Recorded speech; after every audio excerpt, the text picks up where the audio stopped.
বাংলাদেশের এখন সংবিধান যে অবস্থায় আছে এইটা থাকা আর না থাকা এক সমান। যে কোনো সরকার ক্ষমতায় থাকে যতদিন জনগণ তাকে ক্ষমতায় দেখতে চায় ততদিন। আমরা দুর্নীতির থেকে মুক্ত হতে পারলাম না। কোনো গণতান্ত্রিক রাষ্ট্রে কোনো দল বা ব্যক্তি রাষ্ট্রকে দখল করতে পারে না। প্রফেসর ইউনূসের জন্য প্রয়োজনীয় ছিল রাজনৈতিক দলের নেতাদেরকে সঙ্গে নিয়ে যাওয়া।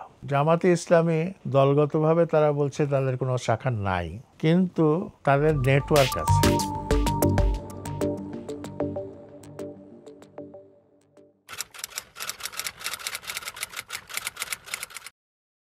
প্রথম কথা হচ্ছে, এরকম একটা সরকারের পারফরমেন্স সম্পর্কে বলতে গেলে যেটা বলতে হয় সেটা হলো তারা উত্তরাধিকার সূত্রে কী পেয়েছে।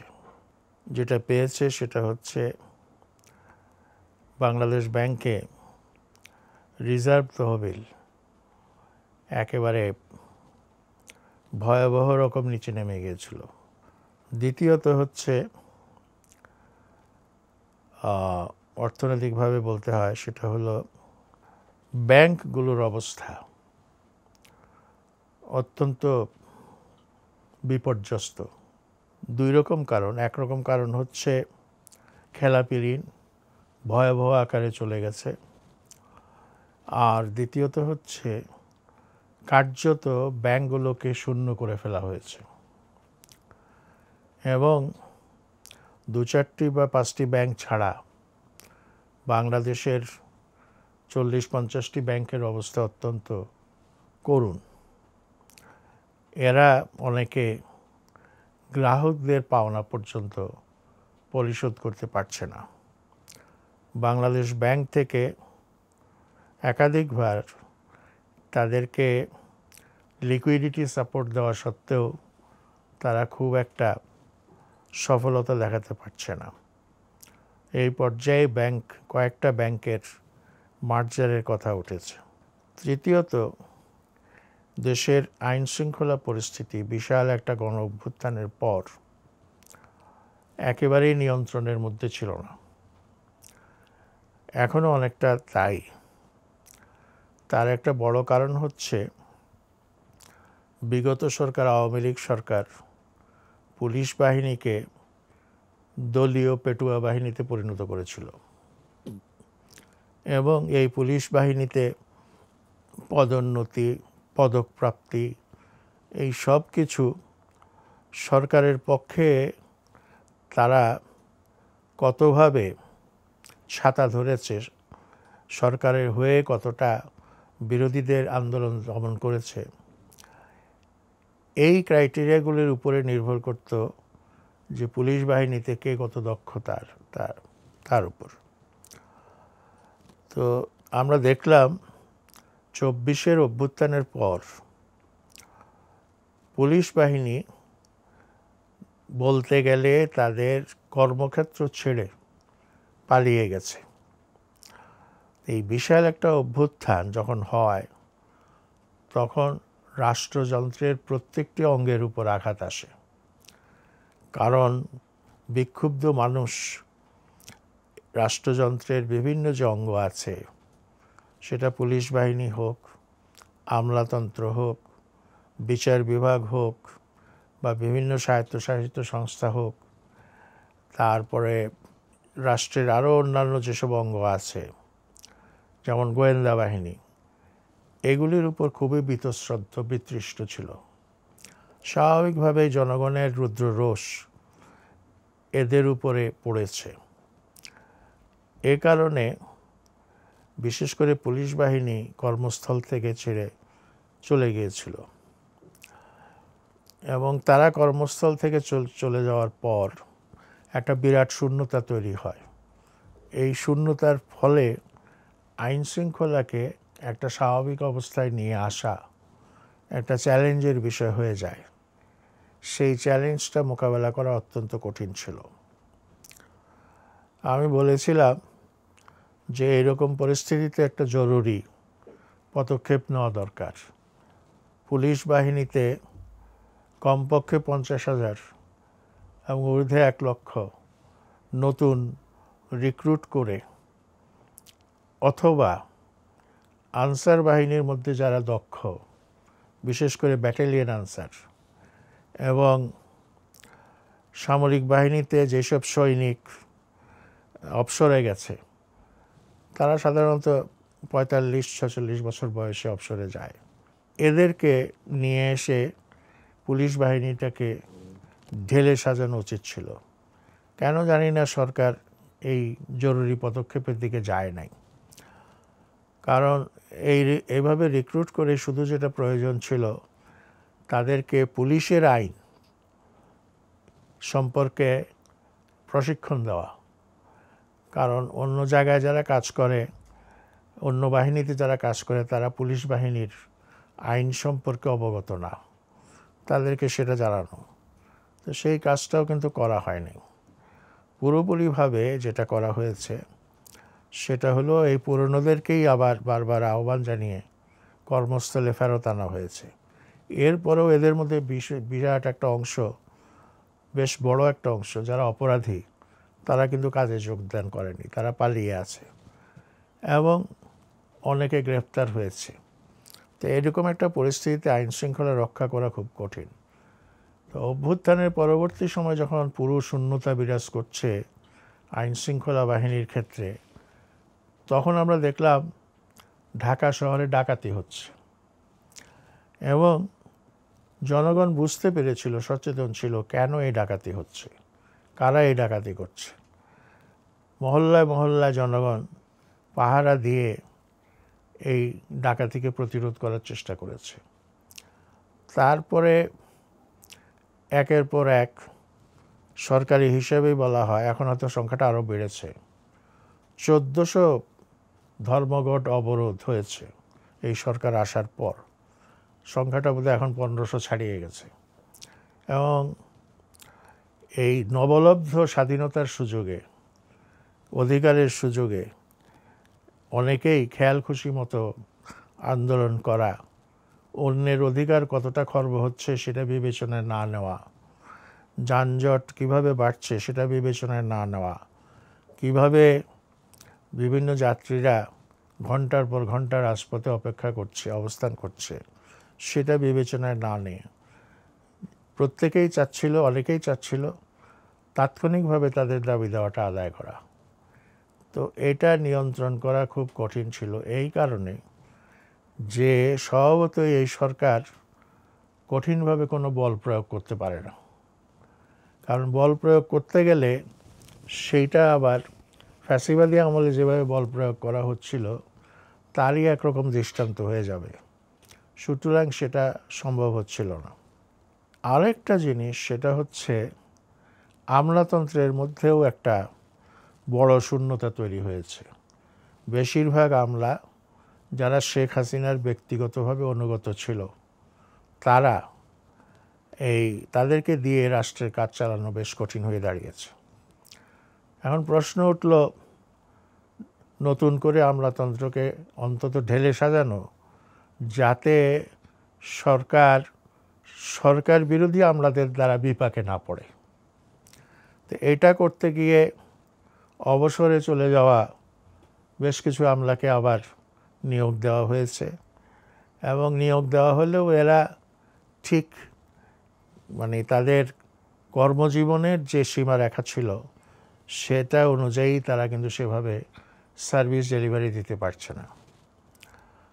আরেকটা ঘটনা ঘটেছে, সেটা হচ্ছে নিয়োগ পদোন্নতি নিয়ে আমরা পত্রপত্রিকায় দেখছি, মিডিয়াতে দেখছি, কোটি কোটি টাকার নিয়োগ বাণিজ্য হয়েছে।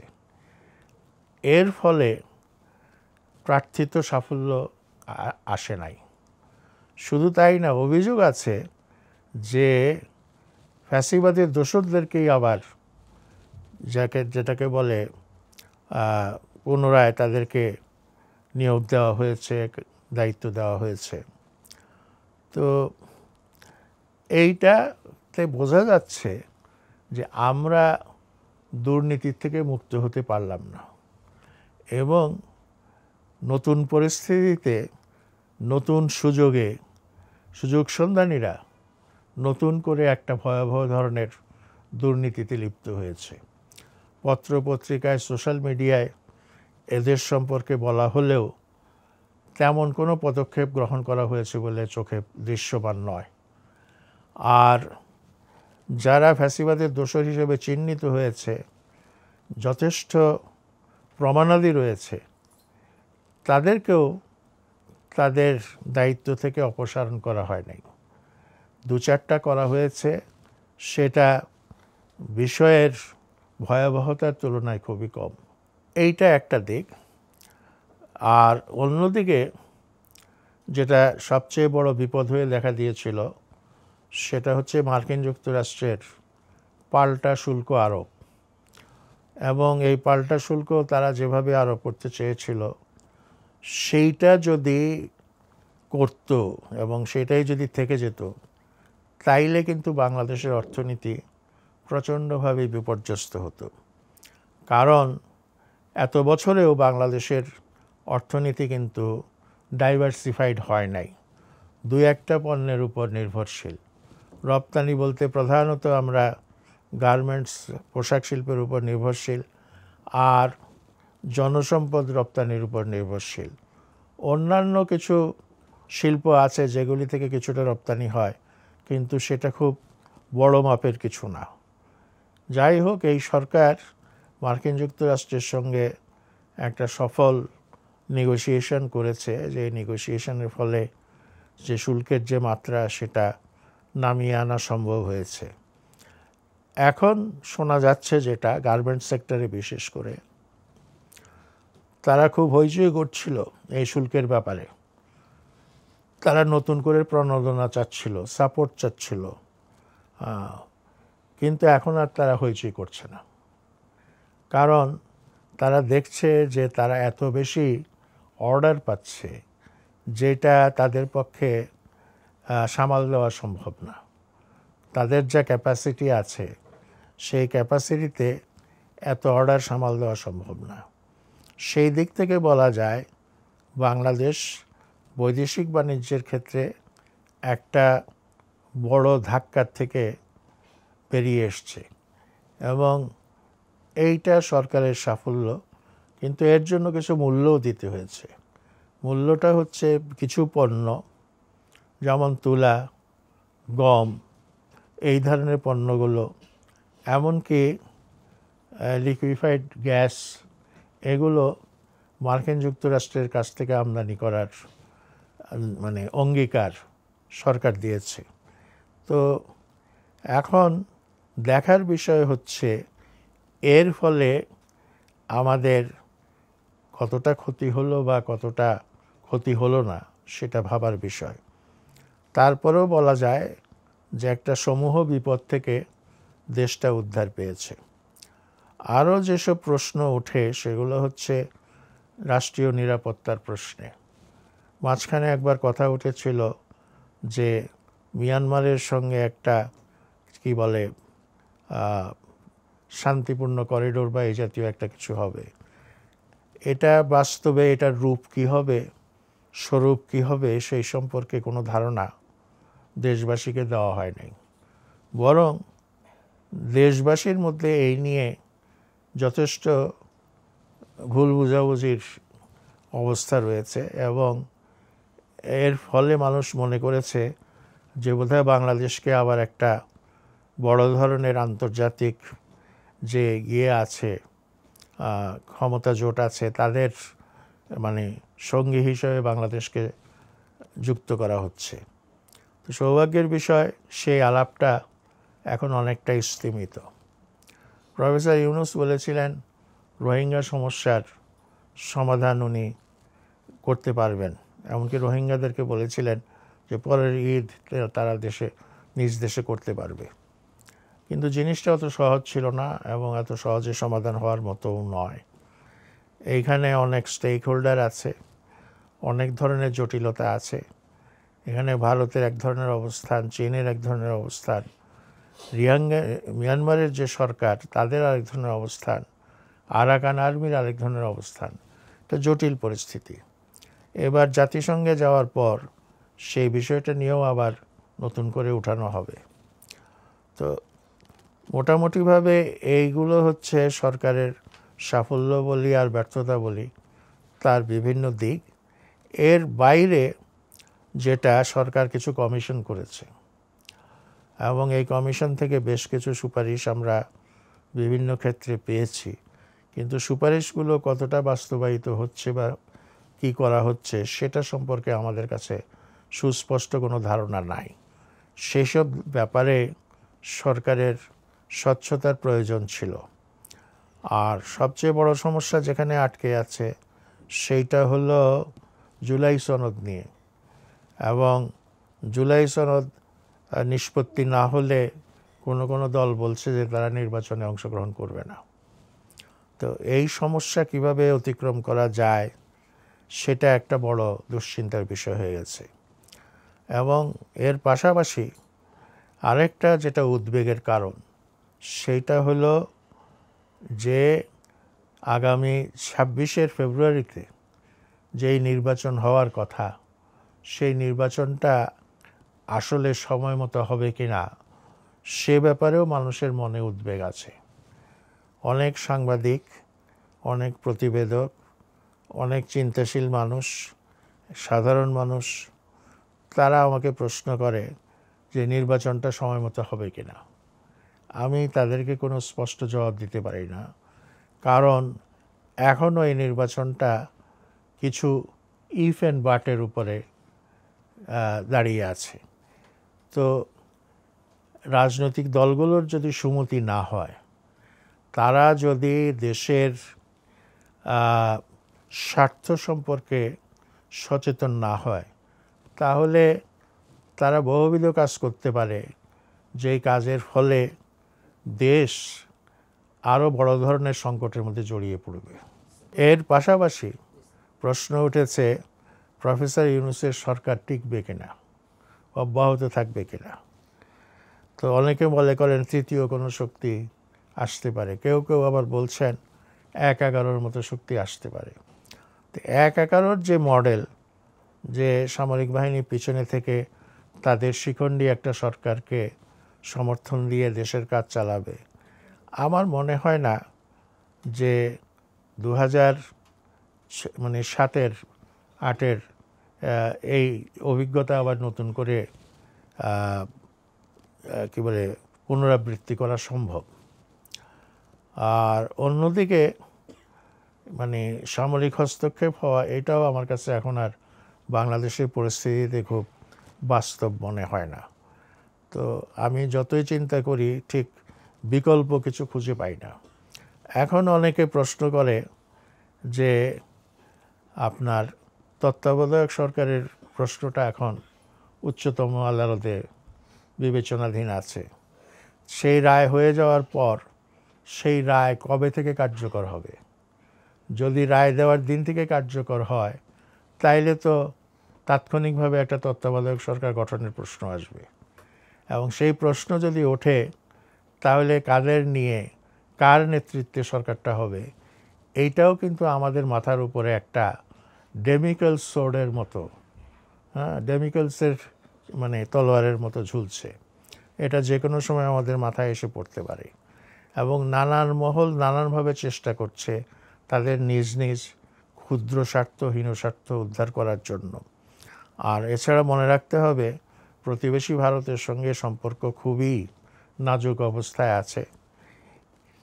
এই অবস্থাতে তারা তাদের পক্ষে অন্য যে কোনো দেশের তুলনায় বাংলাদেশের ভেতরে হস্তক্ষেপ চালানো, কলকাঠি নাড়ানো অনেক বেশি সহজ। তাদের এদেশে অনেক সমর্থক আছে, তাদের এদেশে অনেক চর আছে। এদের মাধ্যমে তারা কিন্তু ইউনূস সরকারের সাফল্য চাচ্ছে না, এবং তারা চাচ্ছে এই সরকারের পতন হোক। এবং এই সরকারের পতন হলে এই শেখ হাসিনা এবং তার দলের পক্ষে পুনরায় ফিরে আসা সম্ভব হবে, এটাই তাদের চিন্তাভাবনা। এবং শেখ হাসিনা এখনও দাবি করছে তিনি এখনও বাংলাদেশের প্রধানমন্ত্রী। তো সব মিলিয়ে বাংলাদেশের আকাশে একটা গুমোট ভাব আছে। তো গুমোট ভাবটা যদি কেটে যায় হালকা বৃষ্টি হয়ে, তাহলে একরকম।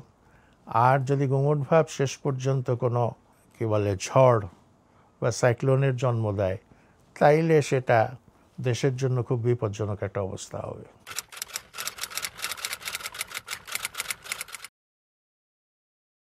এটা ঠিক যে অভ্যুত্থান পরবর্তী সময়ে যারা ফ্যাসিবাদ বিরোধী রাজনৈতিক দল ছিল বা ফ্যাসিবাদ বিরোধী শক্তি যারা ছিল, তাদের মধ্যে একটা একতা ছিল। কিন্তু সময় গড়িয়ে যাওয়ার সঙ্গে সঙ্গে নতুন ধরনের ইস্যু এসছে। প্রথমে আসলো নির্বাচনের তারিখ ঘোষণা করা। সেই তারিখ ঘোষণার মধ্যে প্রফেসর ইউনূস কোনো সুনির্দিষ্ট ইঙ্গিত দিলেন না। সর্বশেষে লন্ডনের তারেক রহমানের সঙ্গে বৈঠক হওয়ার পর এ ব্যাপারে একটা মোটামুটি সুনির্দিষ্ট ইঙ্গিত পাওয়া গেল যে ফেব্রুয়ারিতে নির্বাচন হবে। যেই নির্বাচনের প্রশ্ন এসছে, স্বাভাবিকভাবেই নির্বাচনের প্রতিদ্বন্দ্বিতার প্রশ্নটাও এসছে এবং নির্বাচন থেকে যার যার দলের পক্ষে সর্বোচ্চ সুবিধা আদায় করা, এইটা প্রত্যেকের টার্গেট হয়ে গেছে। এবং এই ধরনের প্রতিদ্বন্দ্বিতা জমে ওঠার ফলে বা প্রতিযোগিতা জমে ওঠার ফলে যে ঐক্যটা গড়ে উঠেছিল সেই ঐক্যের মধ্যে একটা চিড় ধরার অবস্থা সৃষ্টি হয়েছে। তবে আমি এখনও মনে করি যে বিরোধ বা দ্বন্দ্ব দুই রকম হয়। সেইটা হচ্ছে, একটা হচ্ছে মীমাংসেয় দ্বন্দ্ব, যেটা সলভ করা যায়, আরেকটা হচ্ছে অমীমাংসেয় দ্বন্দ্ব। এইরকম অমীমাংসেয় দ্বন্দ্বের সৃষ্টি হয়েছিল ৭১ সালে, যখন স্বাধীনতার প্রশ্ন উত্থাপিত হয়েছে, কিংবা শেখ মুজিবুর রহমানের ৬ দফা পরিপূর্ণভাবে বাস্তবায়নের প্রশ্ন উঠেছে। তখন এটা অমীমাংস দ্বন্দ্ব হয়ে শেষ পর্যন্ত একটা যুদ্ধের মধ্য দিয়ে চলে গেছে এবং সেই যুদ্ধের মধ্য দিয়ে নতুন রাষ্ট্রের উদ্ভব হয়েছে। কিন্তু নেতৃত্ব, রাজনৈতিক নেতৃত্ব, এবং বিশেষ করে আমি বলবো প্রফেসর ইউনূস, উনি যদি সঠিকভাবে দ্বন্দ্বগুলোকে কিভাবে পরিচালনা করবেন, অর্থাৎ দ্বন্দ্বগুলোকে মীমাংসার অতীত না করে মীমাংসার পর্যায়ের মধ্যে নিয়ে আসবেন, অর্থাৎ মীমাংসেয় দ্বন্দ্বের মধ্যে নিয়ে আসবেন, এইটা যদি করা যায় তাহলে আশা করা যায় যে রাজনৈতিক জটের মধ্যে, জটিলতার মধ্যে দেশ নিক্ষিপ্ত হয়েছে, সেইটার থেকে দেশ বেরিয়ে আসতে পারবে। আর এইটার জন্য রাজনৈতিক দলগুলোরও বড় দায়িত্ব আছে। তারা যদি মনে করেন তাদের তাৎক্ষণিক সুবিধা অর্জনের জন্য তারা নিজ নিজ অবস্থানে, যেটাকে বলা যায় এক ধরনের গোয়ার তুমি নিয়ে বসে থাকবেন, তাইলে কিন্তু তারা ভুল করবেন। ভুল করবেন এই জন্য যে এর পরিণতিতে এমন কিছু ঘটতে পারে সেটা কারোর জন্যই মঙ্গলজনক নাও হতে পারে। সেটা একটা বৈদেশিক হস্তক্ষেপের ব্যাপার হতে পারে, সেটা নির্বাচন না হয়ে অনির্দিষ্টকালের জন্য ভিন্ন ধরনের শাসন ব্যবস্থা হতে পারে। তো এইসব ঘটনা ঘটতে পারে। তবে আমি একেবারে চূড়ান্তভাবে হতাশাবাদী নই এই জন্য যে এখনও তাদের মধ্যে কথাবার্তা হচ্ছে, একে অপরের মুখ দেখাদেখি হচ্ছে, একজন অসুস্থ হলে আরেকজন দেখতে যাচ্ছে। এইগুলো, এই যে সৌজন্য, সামাজিক সৌজন্য, এগুলো বজায় আছে। আর প্রফেসর ইউনূস তার জাতীয় ঐক্য কমিশনে যখন ডাকেন, তখন সবাই, সব দল, ছোট বড় নির্বিশেষে প্রায় ২৭-২৮টি দল, সবাই কিন্তু আলোচনায় অংশগ্রহণ করছে। তো এইখানে দেখা যায় যে এখনও সকলের মধ্যেই একটা সহমতে আসার প্রয়াস আছে, তবে সেই প্রয়াসটা নিজস্ব দলীয় স্বার্থকে চূড়ান্তভাবে বিসর্জন দিয়ে নয়। তা এখন দেখার বিষয় হচ্ছে রাজনৈতিকভাবে আপনি কতটা স্মার্ট, সেইটা দেখার বিষয় হচ্ছে এই বিষয়গুলো যেগুলো নিয়ে দ্বন্দ্ব হচ্ছে, সেইখানে যেটাকে বলা হয় মিটিং পয়েন্ট, মিটিং গ্রাউন্ড কোথায়, সেটা বের করা, যে প্রত্যেককে কিছু কিছু ছাড় দিতে হবে এবং এই ছাড় দেওয়ার মধ্য দিয়ে একটা মীমাংসার বিন্দুতে এসে পৌঁছাতে হবে। তো সেই কাজটা করতে হবে। আমি এমন কিছু বলতে চাই না যেটা অনৈক্যকে আরও প্রবল করে তুলবে, কারণ এই মুহূর্তে জাতির জন্য সবচেয়ে বেশি প্রয়োজন হচ্ছে জাতীয় ঐক্য, এবং ঐক্য যদি না থাকে তাহলে বাংলাদেশ বিরোধী শক্তি, ফ্যাসিবাদী শক্তি, পতিত শক্তি, তারা সবার জন্যই এটা লাভজনক একটা অবস্থা হবে। তো সেটা নিশ্চয়ই কারো কাম্য হওয়া উচিত না।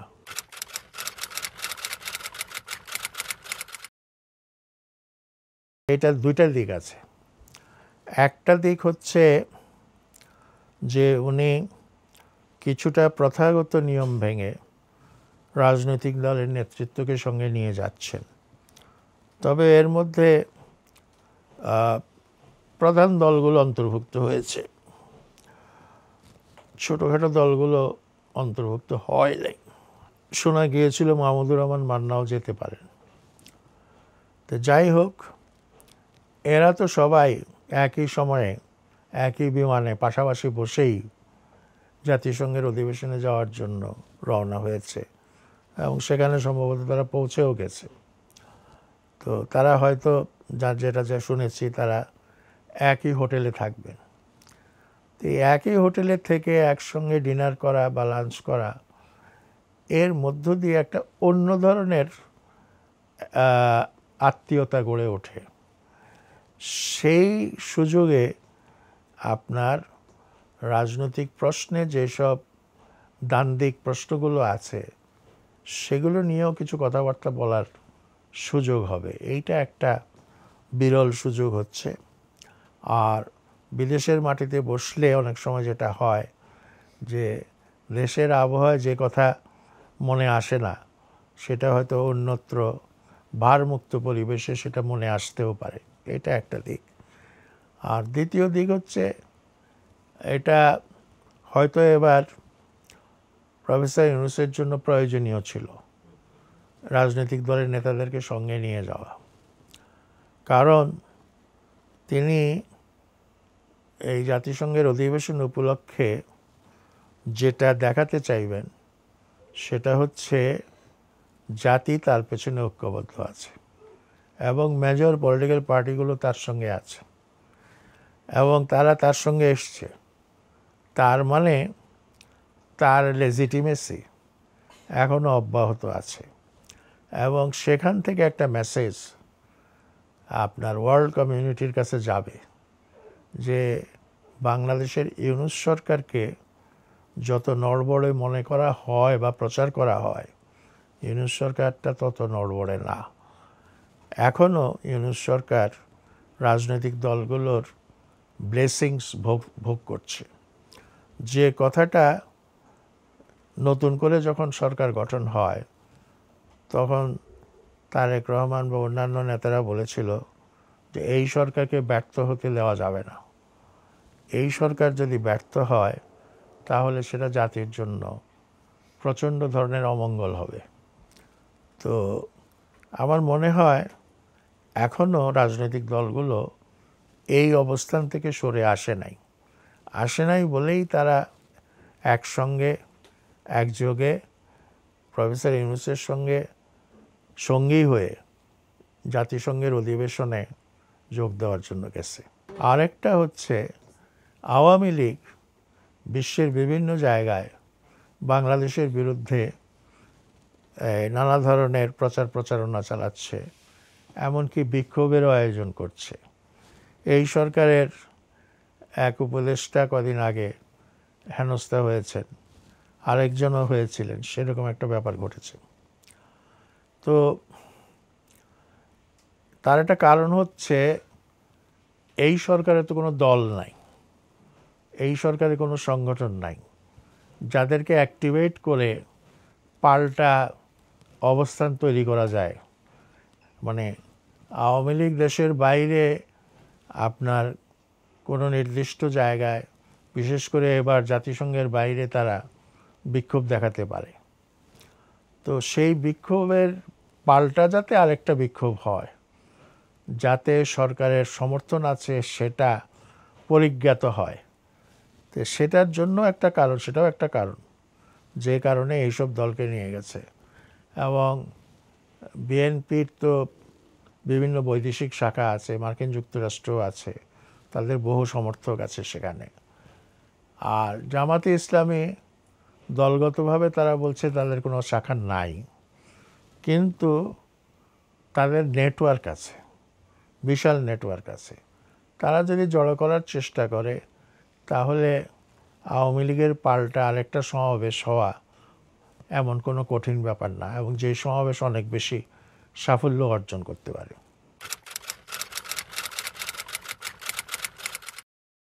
যেদিন কিউবায় ফিডেল ক্যাস্ট্রো সরকার ক্ষমতা নিল বাতিস্তার হাত থেকে 4 বছর যুদ্ধ করে, সেদিন তার কি কোনো কেতাবি বৈধতা ছিল? কিন্তু তারপরে আজ পর্যন্ত সেই সরকারটা, তার তৈরি করা সরকার কিন্তু এখনো কিউবায় আছে।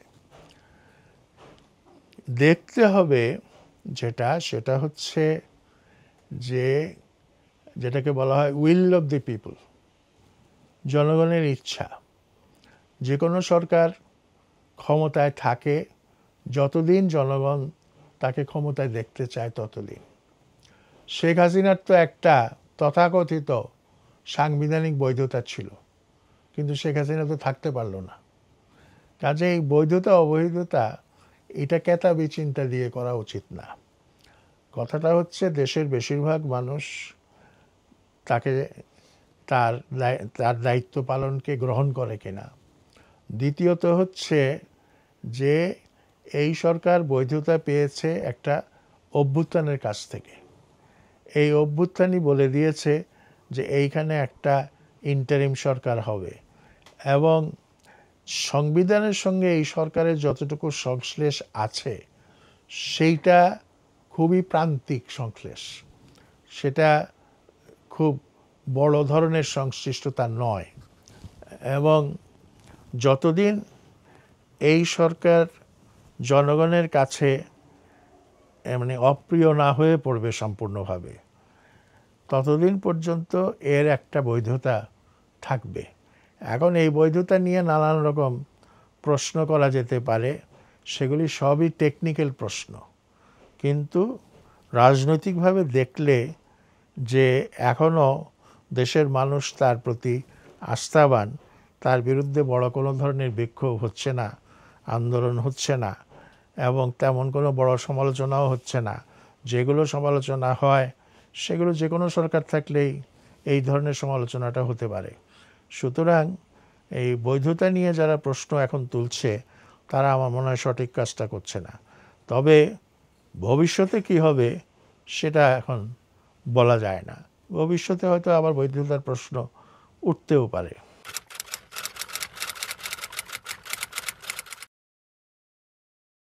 এটা সংবিধানের উপরে বা নিচের কোনো ব্যাপার না। ব্যাপারটা হচ্ছে যে জুলাই সনদটাকে যদি আমরা মনে করি যে অভ্যুত্থানের মধ্য দিয়ে জনগণের যে আকাঙ্ক্ষা ব্যক্ত হয়েছে সেইটার একটা লিখিত রূপ, এবং এই ধরনের অভ্যুত্থানের যে আকাঙ্ক্ষাগুলো হয় তখন অভ্যুত্থানে যারা জড়িত থাকেন তারা সেটাকে লিখিত আকারে প্রকাশ করে। পৃথিবীর বিভিন্ন দেশে এই দৃষ্টান্ত আছে, এবং তার ভিত্তিতেই একটা সংবিধান প্রণয়নও হয় বা সংশোধন হয়। তো আমার নিজের ব্যক্তিগত মত হচ্ছে বাংলাদেশের এখন সংবিধান যে অবস্থায় আছে এইটা থাকা আর না থাকা এক সমান। এইটাকে একটা খুব পবিত্র দলিল হিসেবে গণ্য করার কোনো কারণ নাই। কারণ হলো এইটা এতবার কাটাছেঁড়া হয়েছে এবং এত অগণতান্ত্রিক ধারা যোগ হয়েছে, এবং এটাকে একটা পারিবারিক দলিলে পরিণত করা হয়েছে। তো সেই ধরনের একটা দলিলকে আমার মনে হয় সম্পূর্ণ পরিবর্তন করেই যদি আমরা তৈরি করতে পারি সেটা বোধহয় অনেক ভালো হবে। অন্যথায় যেটা হবে সেটা হচ্ছে জোড়াতালির একটা কাজ। হ্যাঁ, কিছু অংশ বাদ দেওয়া হবে, আবার কিছু অংশ সেই জায়গায় বসবে ইত্যাদি। আর যেটা বলা হচ্ছে সংবিধানের ঊর্ধ্বে কিংবা নিচে কিছু নাই, সেটা হচ্ছে যে সংবিধানের কিছু জিনিস যেটা বিচারপতিরা বলেন যে basic structure of the constitution. যদি জুলাই সনদকে কনস্টিটিউশনের বেসিক স্ট্রাকচারের একটা অন্যতম স্ট্রাকচার মনে করা হয়, আর অন্য অন্য স্ট্রাকচারও রয়েছে, সেটা যদি মনে করা হয়, তাইলে পরে সেটা সংবিধানের অন্তর্ভুক্ত হতে অসুবিধা আমি কিছু দেখি না। এবং এটা নিয়ে বিরোধ চালিয়ে যাওয়া, সেটা আমার মনে হয় এটা খুব বাহাদুরির কাজ না। এটা নিয়ে খুব মানে যেটাকে বলে যে একটা ট্যাক্কা মেরে দিলাম, সেই রকম কোনো ব্যাপার না। তো এইখানে একটা সমঝোতায় আসা উচিত। তারা অ্যাগ্রি করলেই হয়, তারা পবিত্রভাবে সোলমলি ডিক্লেয়ার করলে হয় যে আমরা আগামী দিনে সংবিধানে এই বিষয়গুলো নিয়ে আসব। তা এখন প্রশ্ন উঠতে পারে সংবিধানে কিভাবে থাকবে। কেউ বলে পরিশিষ্টের মধ্যে থাকতে পারে, আবার কেউ বলে না মূল ডকুমেন্টের মধ্যে থাকতে পারে। তো যেভাবেই থাকুক, আমি যদি এই নীতিগুলির প্রতি যেটাকে বলা হয় অনুগত হই, লয়াল হই, তাইলে এটা ওই বইটার কোন পৃষ্ঠায় লেখা থাকলো এইটা বড় কোনো ব্যাপার না। অন্তত আমি সংবিধান বিশারদও নই, বিশেষজ্ঞও নই, কিন্তু এইটুকু বুঝি সংবিধান মানে হচ্ছে জনগণের দ্বারা লিখিত এবং জনগণের সম্মতিতে তৈরি করা একটা পুস্তক। পৃথিবীর তো সবচেয়ে বড় গণতন্ত্র, ভালো গণতন্ত্র ব্রিটেন, তার তো কোনো সংবিধানই নেই। মানে রিটেন কনস্টিটিউশন বলতে যেটাকে বোঝায় সেটা তাদের নাই। তারা আনরিটেন কনস্টিটিউশন, অলিখিত কনস্টিটিউশনের উপর নির্ভরশীল। এবং সেই আনরিটেনগুলো এসছে কোত্থেকে? তাদের বিভিন্ন সময়ের কনভেনশন থেকে আসছে। হ্যাঁ, দেখা হয় কোনো নতুন প্রশ্ন উঠলে অতীতের এরকম কোনো দৃষ্টান্ত আছে কি না, থাকলে সেভাবেই তারা সেগুলো সমাধান করার চেষ্টা করে। কাজেই এইগুলো আমরা এই পাকিস্তান আমলেও এই সমস্যাগুলো হয়েছিল। পাকিস্তানের সংবিধান তৈরি করতে যে 8 বছর সময় লেগেছিল। 47 সালে পাকিস্তান হলো, সেই পাকিস্তানের সংবিধান প্রথম তৈরি হলো 56 সালের মার্চে। এই 8 বছর কেন লাগলো? লাগার তো কথা না। ভারতে তো 50 সালেই সংবিধান চালু করেছে। তো তার মানে হচ্ছে অহেতুক বিতর্ক জুড়ে, অপ্রয়োজনীয় বিতর্ক জুড়ে এমন কিছু জিনিস করা হয়েছে যেসব বিতর্কের আর কোনো সমাধান ছিল না, যে কারণে সংবিধান পেতে এত বিলম্ব হয়েছে।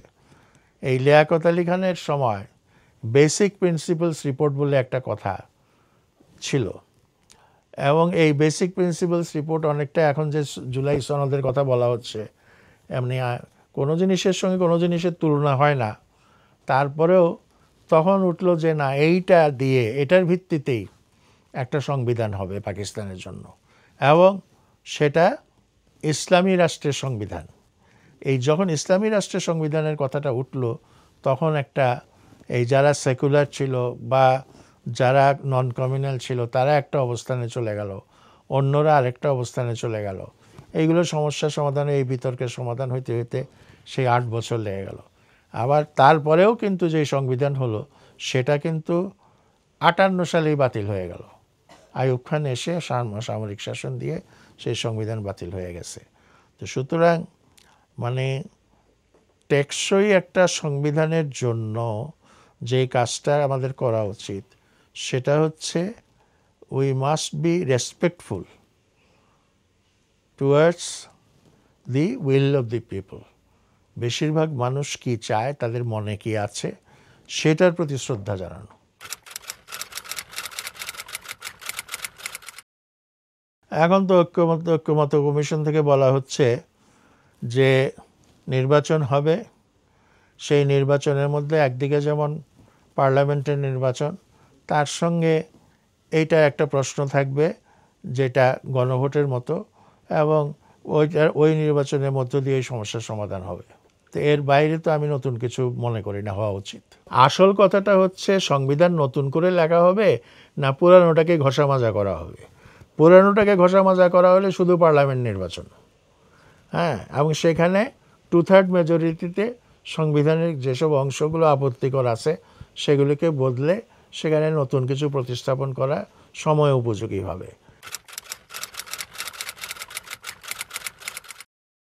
অবিশ্বাস নিয়ে তো গণতন্ত্র চলে না। মানে অবিশ্বাস থাকে, কিন্তু সেই অবিশ্বাসটা চূড়ান্ত অবিশ্বাসে পরিণত হলে সেখানে গণতন্ত্র থাকে না।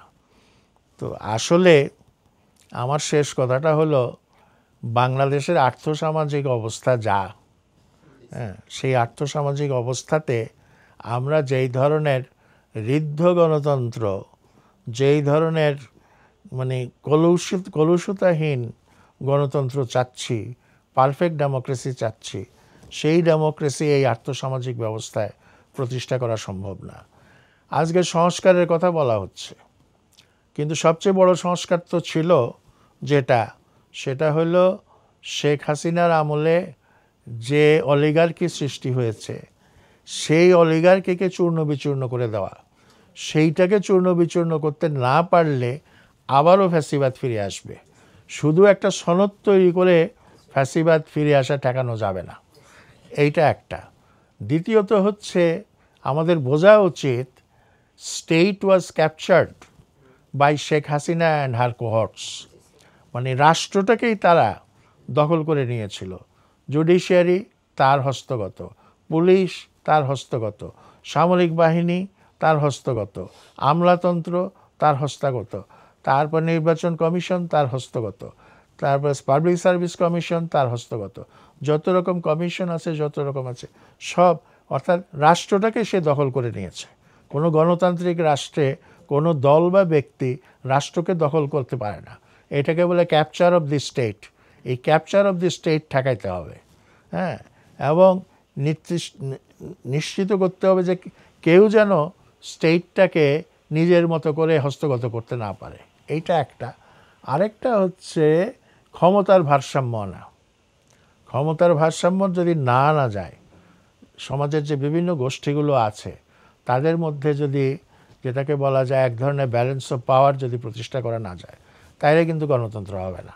এখন ব্যালেন্স অফ পাওয়ার তো একদিনে প্রতিষ্ঠা করা যাবে না। দুর্বলদেরকে সবল করার চেষ্টা করা, আর অতি শক্তিশালী যারা হয়ে গেছে তাদের শক্তিটাকে দমন করা। তো এই কাজটা তো একটা সোশ্যাল প্রসেস, সামাজিক প্রক্রিয়ার মধ্যে দেওয়া হয় এইটা, এবং এই প্রক্রিয়ার পক্ষে একটা রাজনৈতিক সমর্থন থাকতে হবে, পলিটিক্যাল উইল থাকতে হবে, তাইলেই গণতন্ত্র হবে, নাইলে হবে না। এই যে এখন আমরা এক জায়গার মধ্যে আটকে আছি, সনদ বিতর্ক, সংবিধান বিতর্ক, অমুক তমুক, সব কিছু শেষ কথা হচ্ছে গণতন্ত্রের ভিত্তিভূমি তৈরি করা। এবং ভিত্তিভূমি প্রাথমিকভাবে বাংলাদেশে আরও অনেক কিছু আছে, কিন্তু এইভাবে এই মুহূর্তে প্রাথমিকভাবে হচ্ছে এই অলিগার্কির পাওয়ারটাকে স্ম্যাশ করে দেওয়া, মানে চূর্ণ বিচূর্ণ করে দেওয়া। আমরা নিজেরা দেখছি যে অলিগার্কদের মধ্যে একজন দিল্লি সফরে যাচ্ছে, সেখানে গিয়ে শেখ হাসিনার হাতে কি ২৫০০ কোটি টাকা তুলে দিচ্ছে, সেগুলো দিয়ে দেশের ভিতরে স্যাবোটেজ, অরাজকতা তৈরি করা হচ্ছে। তার মানে তারা এখনও যথেষ্ট শক্তিশালী। হ্যাঁ, শক্তিশালী না শুধু, তারা বহাল তবিয়তে আছে। তো কথাটা হচ্ছে, শুধু চুনোপুটিদেরকে ধরে তো লাভ হবে না, হ্যাঁ, রাঘব বলদেরকে তো ধরতে হবে এবং তাদেরকে বিচারের মুখোমুখি করতে হবে। হ্যাঁ, এই কাজটা না করলে তো, আর যাই হোক, অন্য যে যত মানে যেটাকে বলে সাইড ডিবেট যেগুলো আছে, পার্শ্ববর্তী যেসব বিতর্ক আছে, সেই বিতর্ক তো মানে আমি মনে করি বেফজল, যতক্ষণ পর্যন্ত আসল জায়গায় হাত না দেওয়া হয়।